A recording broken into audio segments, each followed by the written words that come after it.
Good morning and welcome to another episode of The Unpublic with Citizen Stewart. This is episode 56, and today my guest is Bill Conrad, or Dr. William Conrad, author of the book, The Fog of Education, How the K-12 Education System Fails Children and Their Families, and how the children can save us.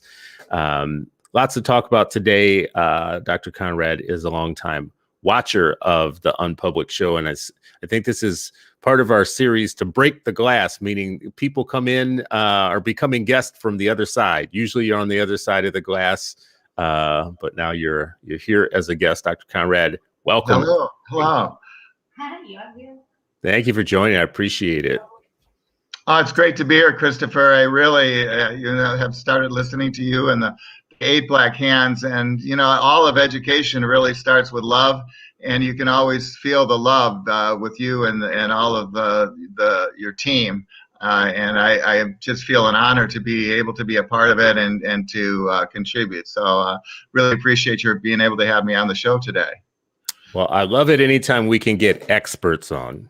Anytime we can get people on, because there's a lot of commentary in education, there's lots of opinion in education.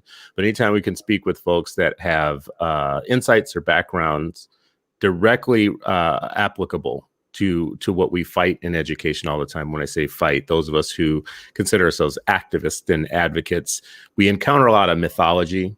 We encounter a lot of crosstalk and a lot of back and forth on issues like testing, accountability, assessments, pedagogy, curriculum. And it just seems like there's so much that is undecided and undetermined in education, meaning from district to district, things might be a little different.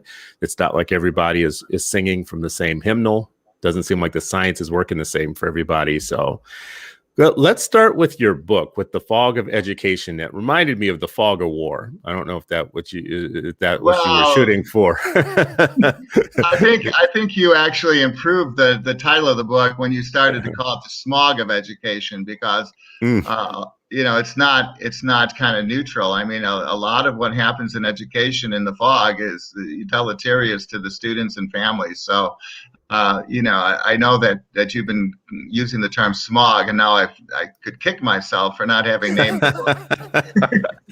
With the reprint, maybe with the reprint. Yeah. And I always give you credit for that change. Yeah. So what's the thesis of the book? What's the thesis of it?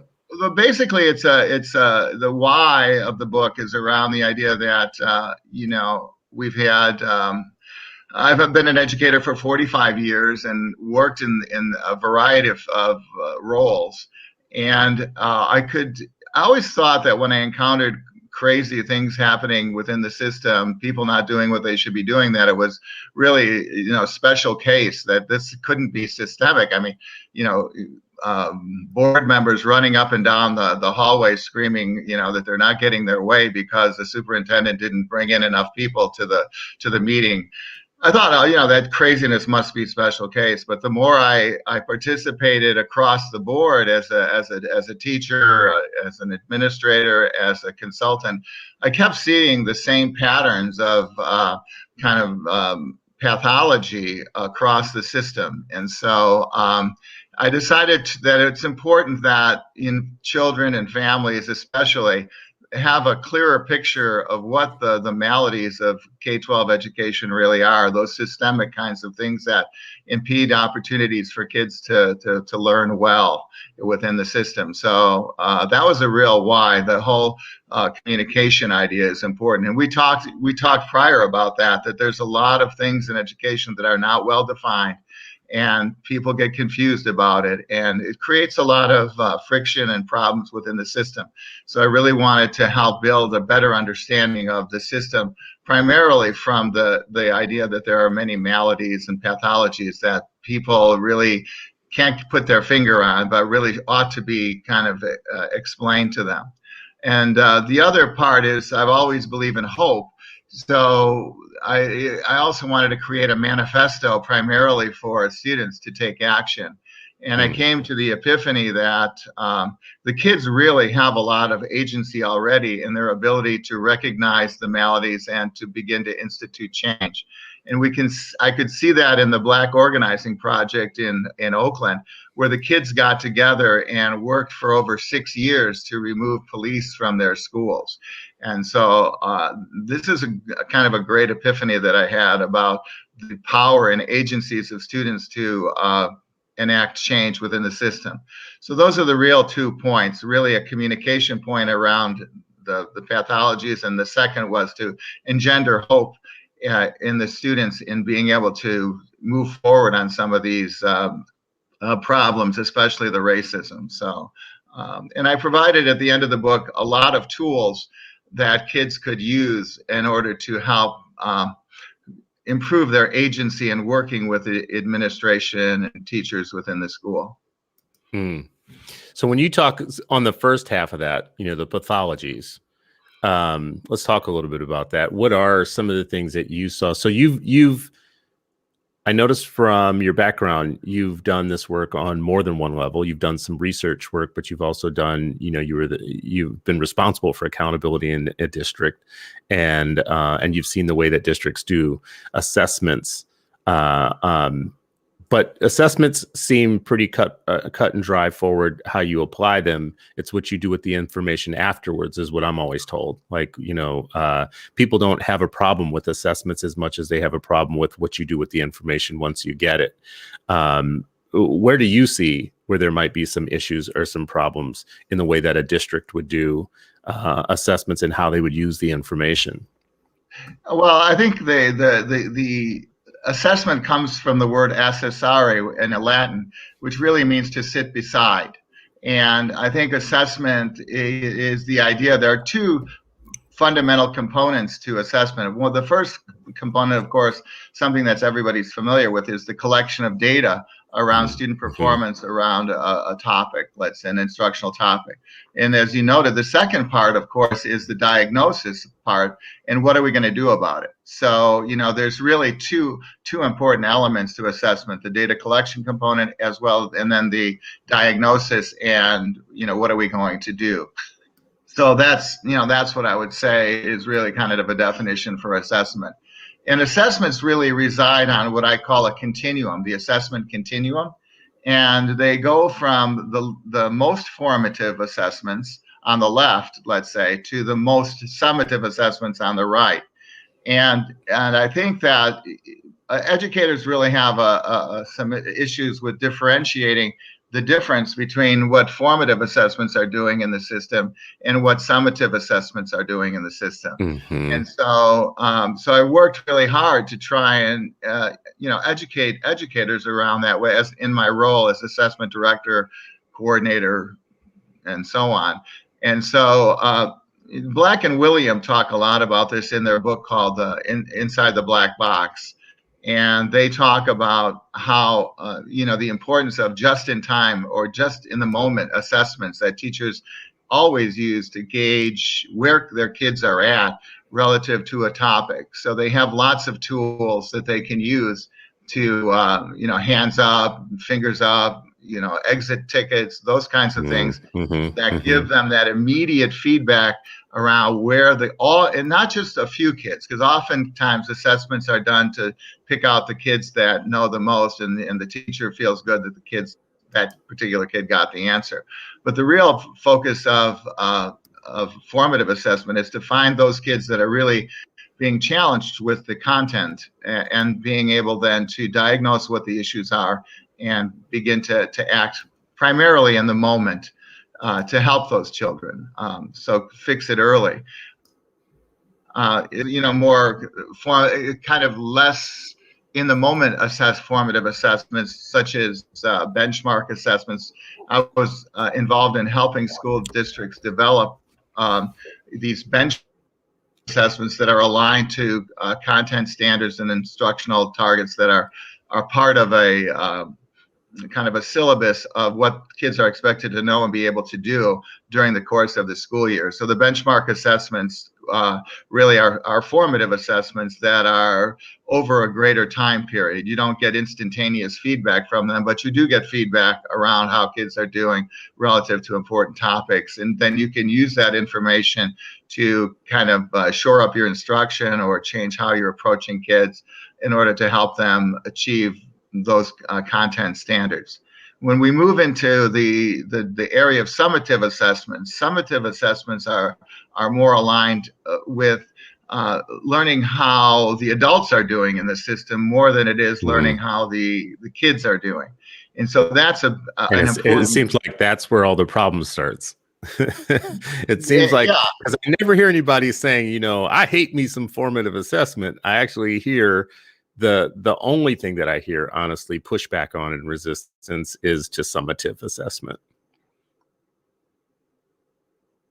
Oh, I don't know if I lost you there, Bill. Well, folks, we had a little trouble earlier. It looks like you're back. Bill, we had a little trouble earlier. I just want to explain to folks that we had a little trouble with the internet earlier. So if it happens, we'll just stretch and we'll come back. But what I was just saying was it seems like the only pushback I ever hear when it comes to testing, assessment, standardized testing really is around the summative. Maybe it's because of what you just said, which is because it measures the adults.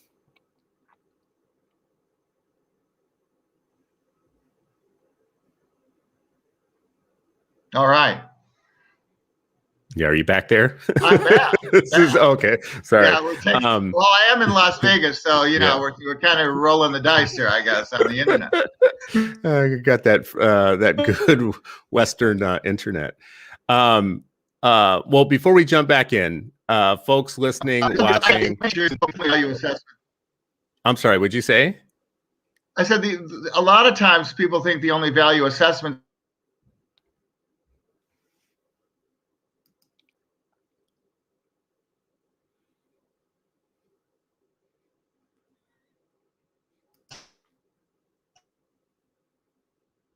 Yeah, I apologize to folks listening and watching. It looks like we are having some trouble with the internet.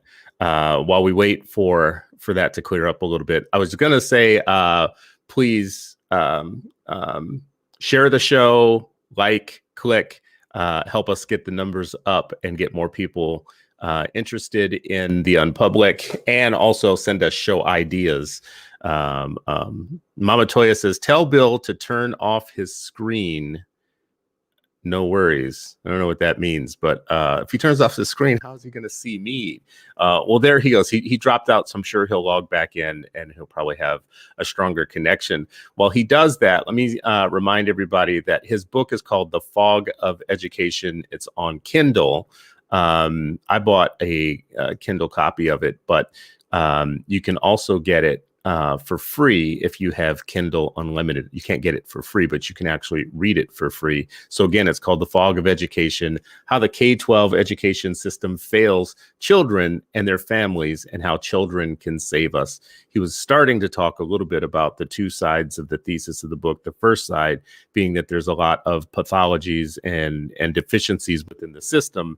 And then the second side was that that kids can actually have agency in correcting it and addressing the system to make it happen. Bill, are you back? I'm back. All right. I'm back. Good. You sound good and you're stronger again. So where we left off, you walked us through a little bit around formative assessment, and then you got to summative assessment. And I kind of jumped in just to say, it seems like that's where all the problem starts in terms of pushback, in terms of the institution having problems with standardized testing. And I think it's in where you were starting. The problem is in where you were starting, which was formative assessment measures kids, and summative assessment often is seen as punitive to the adults within the system. I think that's true. I think that people want to use the results from summative assessments in order to diagnose student needs at the kid level. And that's just not appropriate, because there's just not enough items on summative assessments to be able to use it in a diagnostic way with kids. In fact, we talked a little bit earlier about Jim Popham, who is an emeritus professor at UCLA, who was talking to an august group of psychometricians across the country at a luncheon, and he told them that they were going to go to hell because of the assessments that they had foisted upon the educational community with no explanations, no communication about how they should be used, how they shouldn't be used, and so on. So naturally, within the K-12 system, there's a lot of assessment illiteracy around how these assessments should be used and shouldn't be used. And so people are more than willing to throw them out because of this misinterpretation of their uses. So Jim told them that they could go to purgatory if they began to communicate effectively with the K-12 community, but they never did. So I think most of them now are residing in hell. So that's a pretty strong combination. You developed a test, you're going to hell. If you don't tell people how to use it, I feel like we're in hell because of the test illiteracy.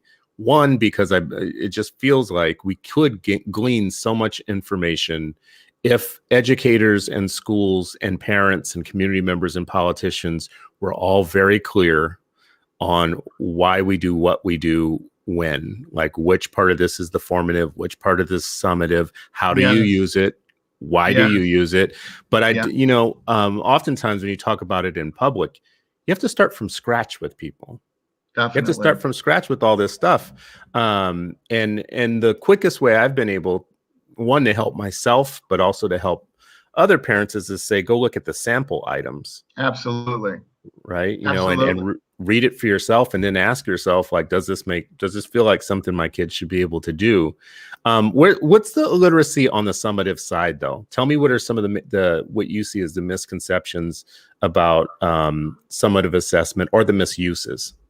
Well, I think there's a real misunderstanding of summative assessments and how they've advanced over time. I think most people consider tests, there are a certain number of items on the test.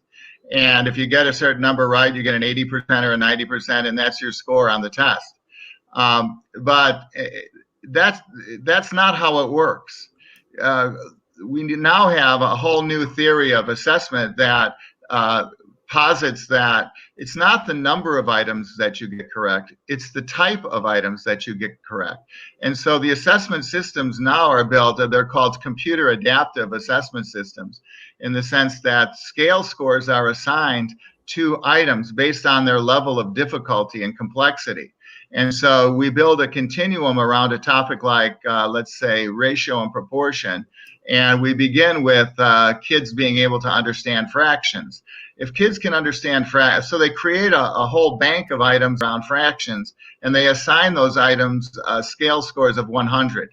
So if kids are really good at working with fractions, then they're given a scale score of 100. Then if the kids get those items correct, the system automatically adapts upward and provides kids with items around ratio. And so if kids can understand ratio, then you're given a scale score of 200. And once the system understands that the kids understand ratio, they begin offering items around proportion. Can kids think proportionally?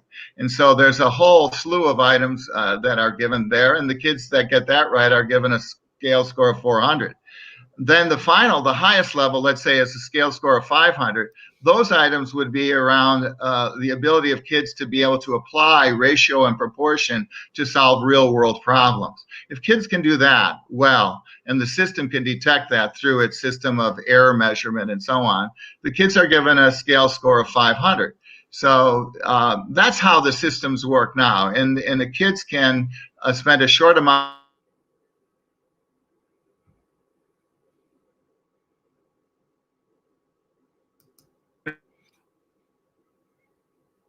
Looks like we're freezing again. We're having internet issues and difficulties again this morning.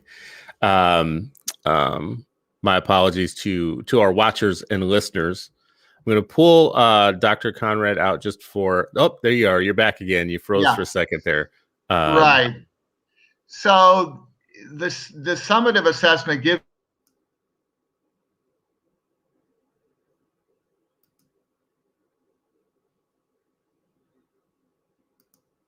Oh, we're freezing.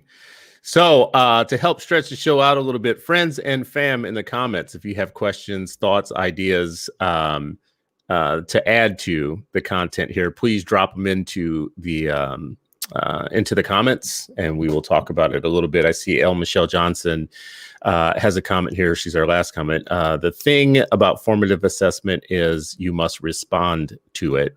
And I would ask you, Michelle Johnson, how's that different from summative assessment? Because, internally, people have to respond to formative assessment when you get the information, the data. Hopefully, teachers, collaborative teams, their instructional leader are sitting in the data together about what their students are doing and how they're progressing.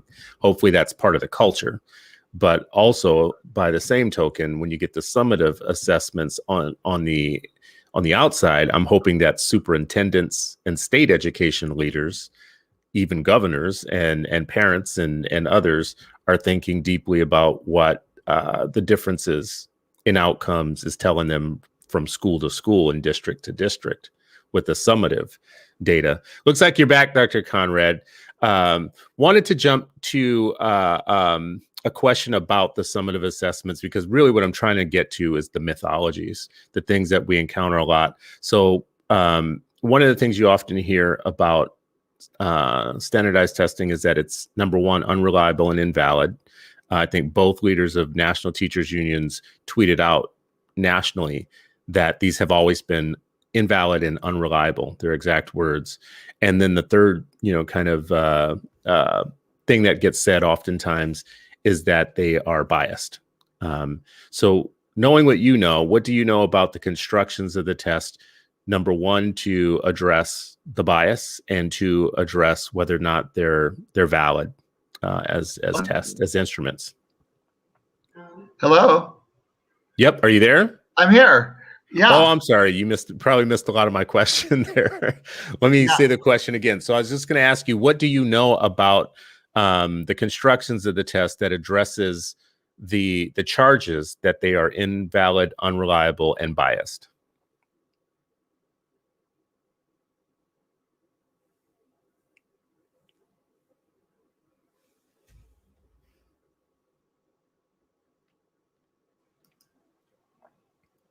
Oh, there you go. Yeah. So you're back again. So yeah. So as I mentioned, the assessments are built now in a way that they create pools of items, hundreds and hundreds of items around a specific complexity of a topic, let's say fractions, okay? And so the system, the computer system, pulls items from the fraction pool and then presents them to kids. And then, they're given a certain number from that pool. If they get them correct, a certain error of measure, they're moved on to the next level, which would be ratio, and then the next level, which would be proportion, and then the next level, which would be the application of ratio and proportion to real world problems. So, and then the state sets the criteria for proficiency based on not the number correct of items. It's based on what kinds of items the kids are getting correct. Are they able to solve problems with ratio and proportion? Might be the proficiency level. Mm-hmm. What about the bias? How are test constructors addressing the bias problem? Basically, they conduct what's called a post hoc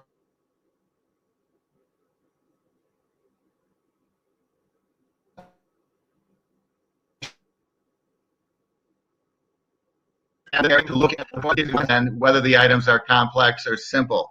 And so they're able to identify items that, that would be expected for kids that did well on the test, right, to do well on.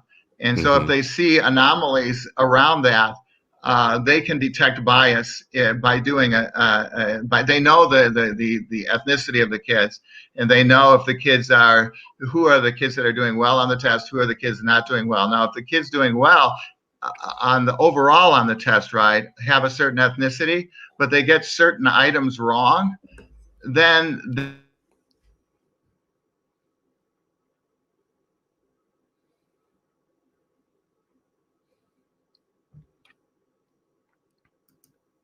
yeah, looks like we are freezing up again. Today might not be the best day for our for our conversation with Dr. Conrad. He's in Las Vegas. We're having a little bit of trouble with the internet from his side of the conversation. So what I think we should do is we should probably just continue on a little bit here, and maybe we'll have to reschedule with Dr. Conrad at some point, and we can work out kind of some of the technology difficulties there. I see maybe he popped back in. Let's see if we got you. There you are. Dr. Conrad was just telling everybody that we're having some pretty consistent internet issues, and we might need to reschedule. Yeah, here we go. Yeah. Yeah. Are you back? So did my answer come across, Christopher? It froze up. So you froze up in the middle of it again. But I think what I heard you say was that they are attempting to address the bias by looking at the different types of kids. Maybe I don't know if you meant that they test the test itself before they give it to larger populations to see how kids in different groups are performing on it. Is that right? Yeah, well, they know that kids who do well overall on the test, if they get an item that is easy and they don't get it right, then there may be some issue with that particular item. It's not an issue with the kid; it's an issue with the item. So they have empirical tools that they can use to determine whether an item is performing as it's expected to perform based on how the kids do. So kids that do very well on the test, if they're given an easy item and the kids get it wrong, whoa, there's something wrong, probably wrong with the item, and there may be bias in the item. The kids are getting it wrong.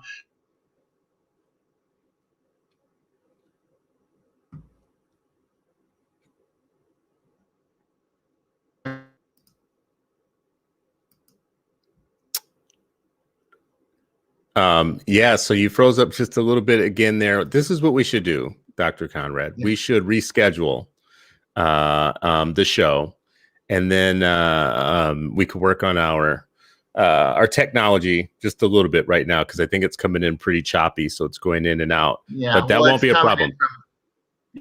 What's that? Yeah, what'd you say? Coming in from Las Vegas, you know what happens in Las Vegas stays in Las Vegas, and that's internet. Yeah, apparently the messages that come out of Las Vegas stay in Las Vegas. So this is what we'll do. We will reschedule with you to do another show. That sounds great. And I hope it's been helpful. So no, this has been helpful, definitely. And I just think for the viewers and for the watchers, it'll be best if we can have the full you without the Las Vegas internet. So let's do that. Does that work for you? That sounds good, Christopher. Really enjoy being with you and with your family. And I love being part of the family as well. So we love having you, and we'll have you back. All right. Thank you, Christopher. Thank you. Okay, bye. So anyways, man, you never know what type of issues you're going to have with doing a daily broadcast, but that's it for today. That's our issues that we're having for today. Let's talk just a little bit about this, though, with the standardized testing. The reason that I really wanted to talk to Dr. Conrad is that he does have a background in the technical part of the work. And when we talk about standardized testing, I agree with him. We are often talking with a high degree of illiteracy about standardized tests. And I love that he calls his book The Fog of Education, because you can prey upon the ignorance of the public. If the public doesn't understand what the instrument is, how it works, what you're using it for, what you're attempting to learn and gain and glean by using standardized tests, it's very easy then, if you have a political motive, to turn the public against standardized testing. It's an unsympathetic issue. Whoever liked testing? And I should take that back. There are some people, and I just learned this from my own kids in the last go round of the standardized testing that they had to take, that there are some kids that are competitive and they really want to see how they're going to do and what score they're going to get. So, but I just want to say, generally in the public, people don't like going to the dentist. They don't like taking shots. They don't like getting vaccinated. They don't like going to psychotherapy oftentimes.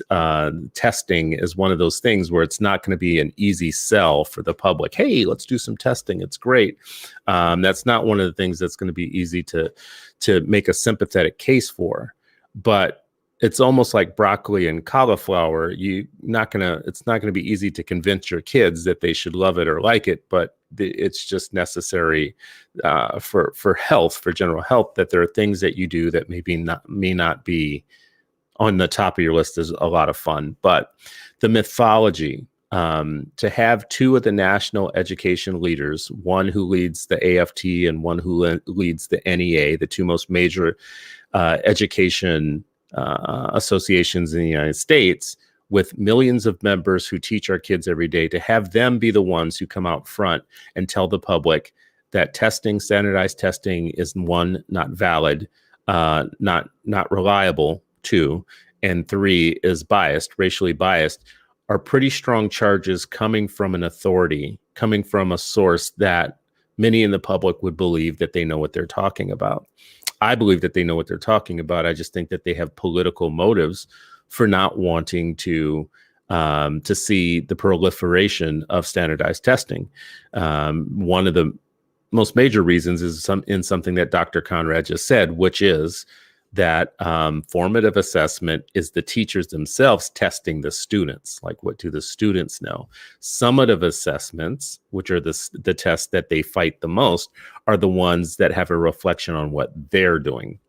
They don't mind testing the kids, and they don't mind when the kids get tracked based upon their recommendations in or out of gifted and talented, or when their grades make the difference and have high stakes for the kids in their classrooms. They don't mind that as much. What they do mind is anything that says, okay, that's great for the kids. Now, let's see how the school is doing. Let's see how the district is doing. Let's see how the state is doing, because then people make decisions based upon that data to say whether or not we're doing well enough. Are the schools good enough?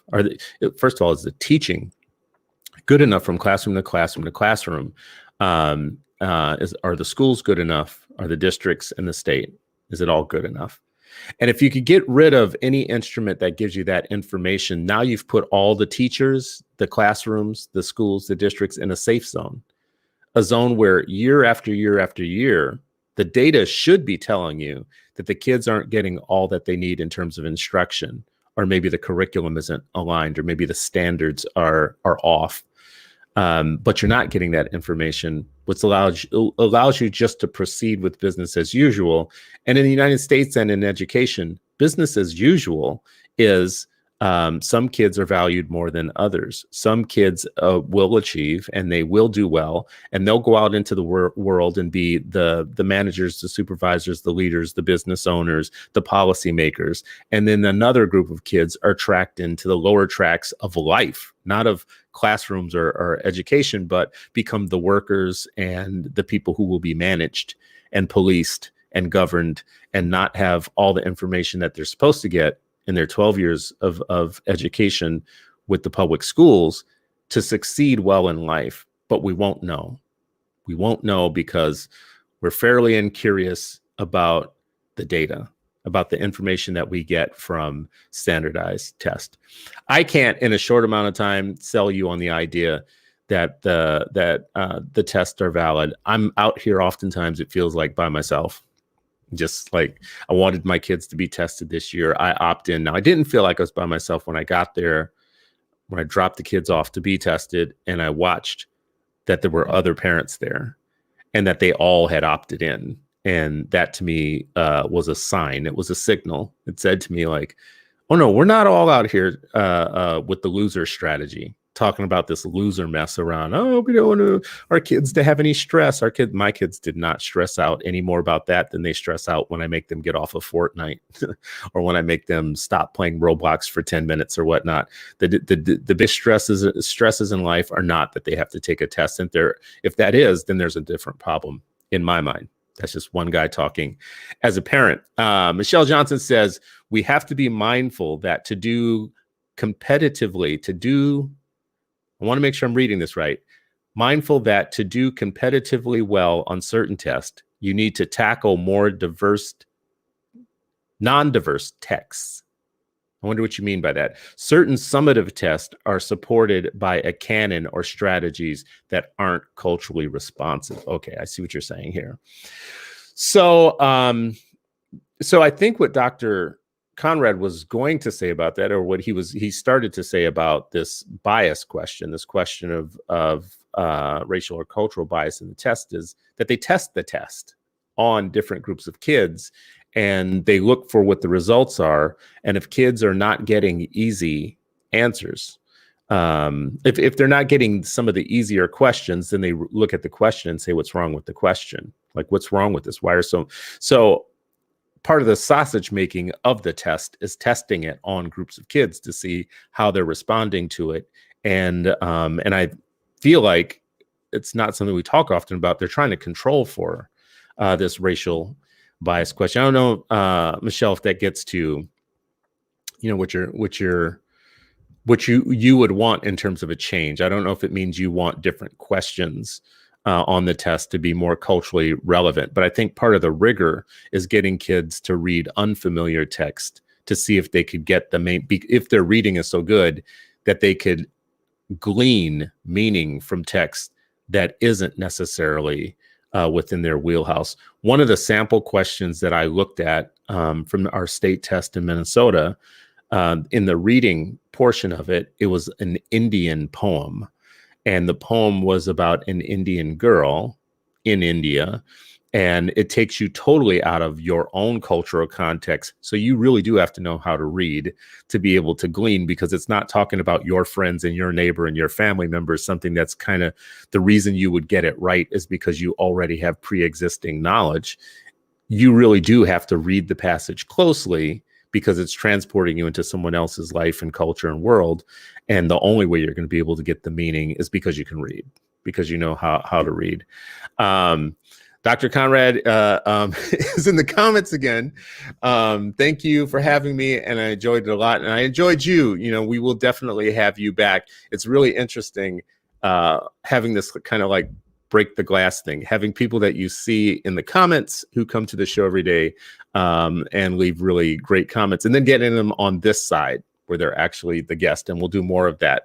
Again, I think we've had, just about everybody who's on today in before. Mama Toya, Elaine Wells, Abby, I don't think we ever had you in. You're coming in from the Philippines. Zoya, we have not had you on. Well, there's some folks here we haven't had, quite a few actually. And Dr. Ankrum, okay, the soon-to-be Dr. Ankrum, who's on his way to being Dr. Ankrum. Boy, he's going to be a mess when he becomes Dr. Ankrum. It's going to be really hard to work with my good brother there. We've had Michelle on too, Mama Toya. I see you saying we haven't had El Michelle on. She just usually trolls me in the comments, but she's been on. I thought. I could be wrong about that. I could be totally wrong. Well, anyways, listen, I appreciate having this conversation every day. There's nothing more important to me than us gaining clarity around what we do for our kids in education. It should be the simplest of simple things to do, to provide every kid in the United States with a world-class education. As we are, you've heard me say this, as we are spending trillions and trillions of dollars on military items like fighter jets and tanks and things that the military itself doesn't even want or need. But we have to pay defense contractors. It seems to me that if we have money to do that, if we have money for war, that we should have money for education, and money specifically to get every kid reading in the United States. Is there any reason why every kid in the United States at this advanced state of who we are should not be reading? I don't care where they exist in the United States. Our poorest of poor people in the United States are not among the poorest and the poor of the world. Our standard of living in this country is disgustingly luxurious in ways that I don't think we often stop and pay attention to.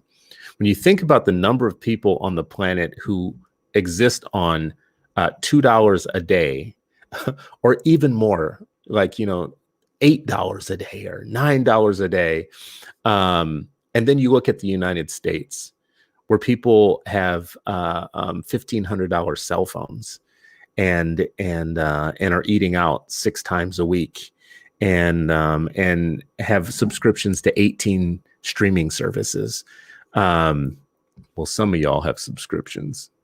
Some of y'all don't. I know how this works, but you get my point.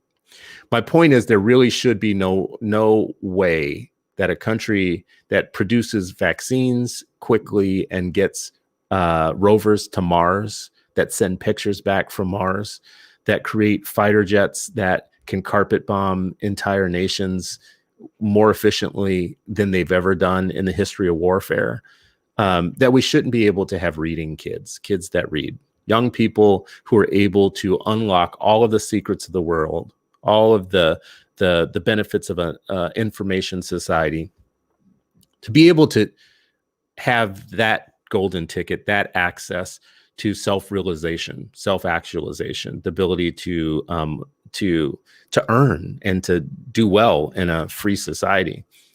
We have no excuse. There's no excuse. We should be able to make sure that every single kid gets an education, and we should have the science to do it.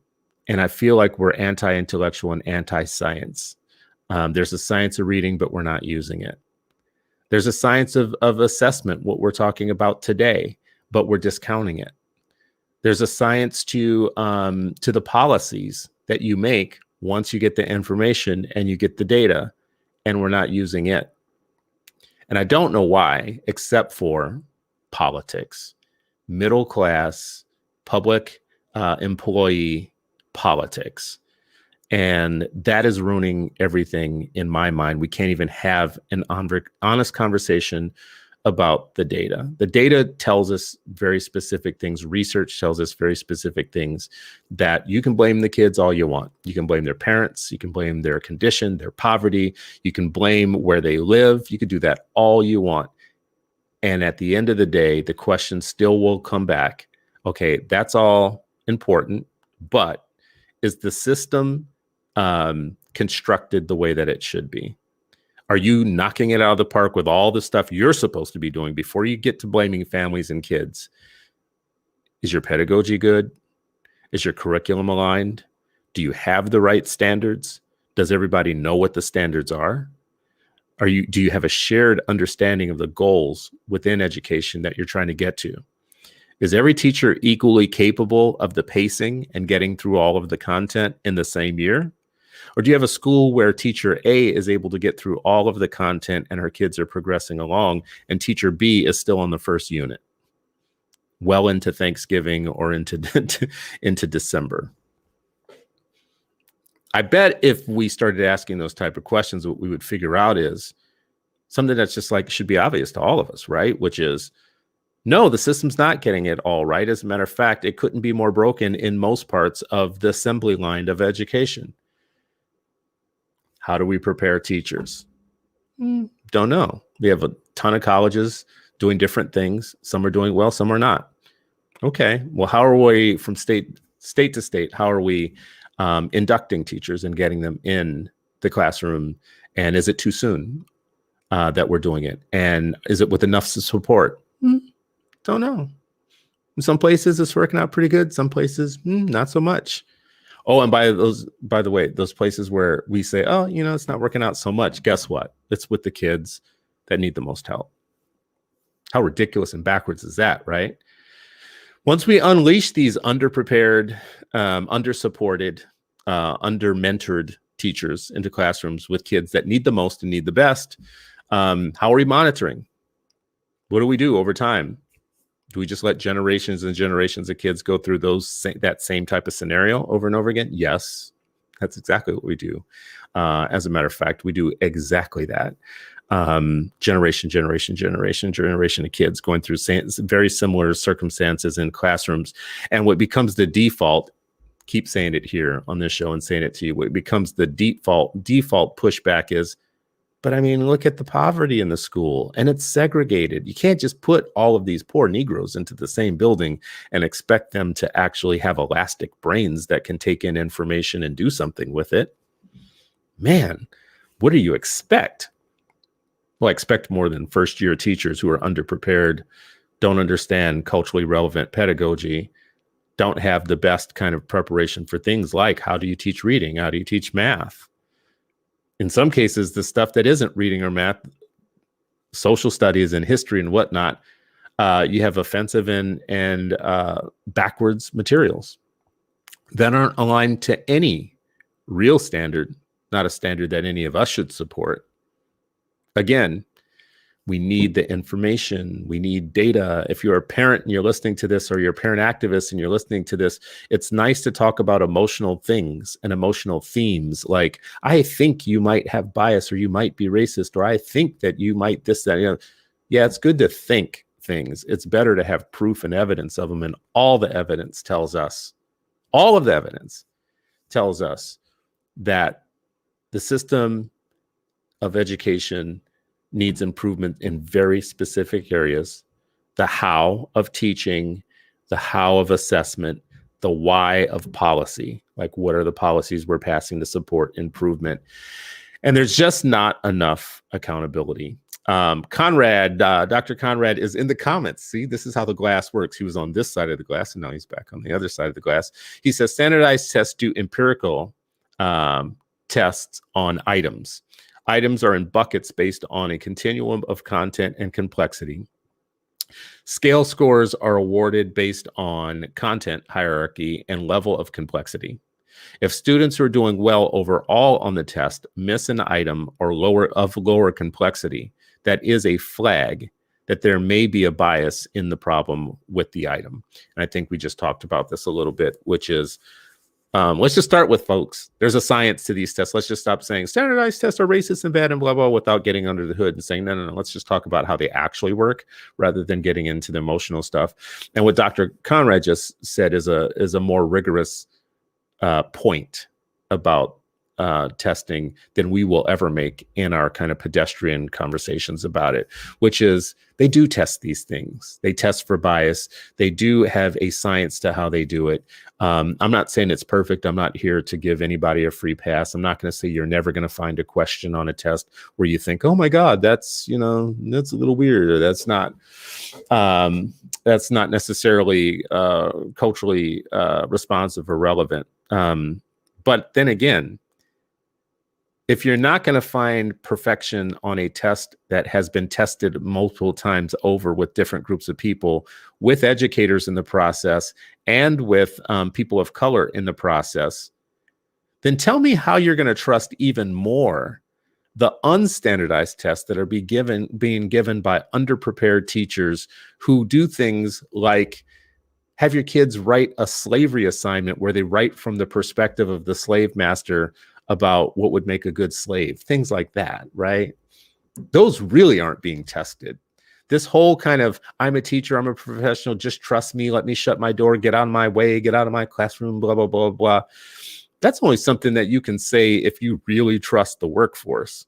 And I can see where half of this country might really trust the workforce because that workforce looks just like their aunts and their moms and their cousins. For the rest of the world, who have to pull their trust through the lens of history and through the lens of social interactions between racial groups, there's no kind of blind trust. That's not going to work. No, I need third-party, objective, rigorous verification of how we're doing as a partnership between you, me, the school, the teacher, the classroom, all that. Yeah, trust but verify. And I need some third-party verification. As imperfect as standardized tests may be. And I'm not even one here to like get on they're super imperfect and whatnot. No, they're not. They're good enough. Just knock it off. In my mind, this is just me talking. They're good enough. Michelle Johnson says, another problem. We know that Black and brown and poor children are getting stuck at lower level work. Then we give standardized tests on grade level. And I love this because the construction of the problem in your statement, Michelle, is that giving the grade level test isn't really the problem. It's what happens before you give that grade level test that's the problem.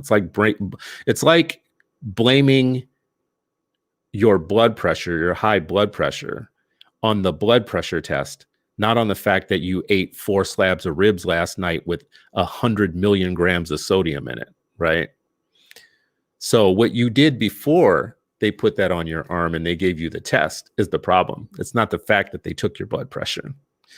And I look at these tests in a lot of ways like blood pressure, because we have silent killers in our community. In health, we have silent killers: sodium, salt, sugar, things that will cause diabetes and high blood pressure are in our behavior, and they're in our lifestyles before. And in testing in schools, we have things that happen before that are very similar to sodium intake. An intake of a weak curriculum from a weak teacher, from weak teaching in a weak classroom over time is the equivalent of sodium in your diet. It's the equivalent of secondhand smoke. It is the secondhand smoke of education. Bad teaching is the secondhand smoke of education. It will show up at some point in your health, and then you want to blame the test. It's not going to work. Sherry Lucas Hall: sometimes we as educators are way too arrogant about who we are and what we do. Woo! Sherry, you're gonna make me pop over here, because I don't know how to say it. So just let me say it in my own way that I always say these things. Teaching to me is one of those untouchable professions, because we're all supposed to say, oh my God, you work so hard. It's a thankless job. You are the best thing ever. There's no blah, blah, blah. And you can hear kind of the sarcasm in my voice. It's because I'm so frustrated and tired with that. It's an adult profession with supposedly adult people who shouldn't need their own egos to be stroked about the work that they do. It should be about the kids that they serve, just like doctors should be about the patients, and pilots should be about the passengers, and lawyers should be about their clients, right? It should not be about you needing to hear that you're from your client as a lawyer that you're the best thing ever, or as a pilot, oh my God, thank you for landing the plane. It's such a tough job. You had like 80,000 things to do in the course of this flight. Thank you God so much for getting me to where I wanted to go. But in teaching, it's such a narcissistic, navel-gazing, about me profession that we oftentimes can't talk about the kids or center the kids. And no, I am sorry. You may be very good at what you do, and you may have taken a lot of time to educate yourself on how to do it well. You're still not a psychometrician. So you don't get to tell me, Chris, you don't know what you're talking about. You don't know about education. You don't know what I know, blah, blah. What I do know is you're not a psychometrician. So you're not in scope or in lane when you talk about tests in a way that's completely ignorant, and you mislead the public about what those tests are and what they're supposed to do. Sherry Lucas Hall also says, don't care about stepping on toes, because I know that we have more work to do as educators and administrators. I appreciate that, Sherry, because I should talk in a way where I'm not saying all educators are this way. I'm really talking from how I experience educators as a class, but not all individual. I can name right now on the spot many educators that I know that don't have this narcissism problem, who really spend all of their time and energy just thinking about what they're going to do for kids, and who themselves feel very blessed and privileged, like live in a very simple middle-class life, whatnot. They don't feel oppressed or whatnot. What they really feel is they have kids that are going to be oppressed if they don't get those kids the academic help that they need right now. So I appreciate that. Dr. Conrad says, I taught the kids. They just didn't learn.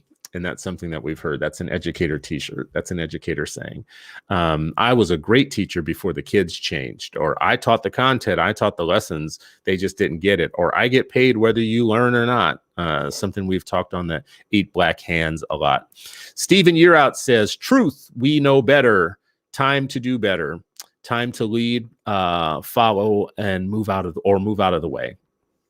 It's exactly how I feel. It's like, if you got it in your heart that impact is the thing that matters most, what you wake up every day caring about is not about your own ego or satisfying like some need to have professional recognition from other professions.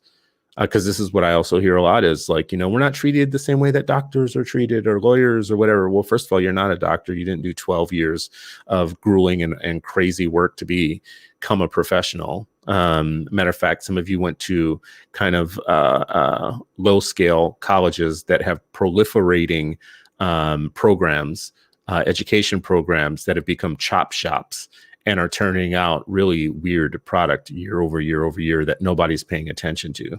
We don't do medical that way. We don't do doctors that way.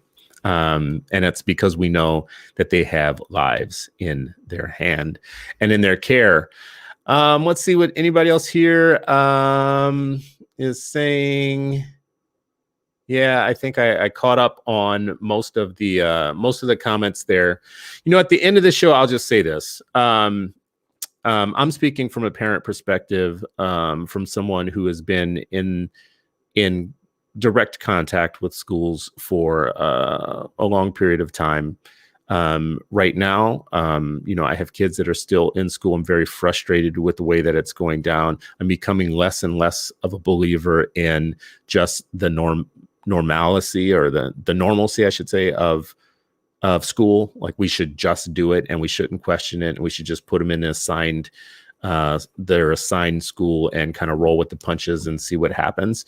I'm less and less and less enamored with that. And this last year has made me even more critical about what the system can do for us if we're not getting involved in the process and questioning everything, questioning the content, questioning the structure of the day, the delivery of the education, the use of time, the leadership, the teaching, the way that classrooms run and work and operate, the social settings, the social relationships. Man, it's a full-time job just thinking about all of that.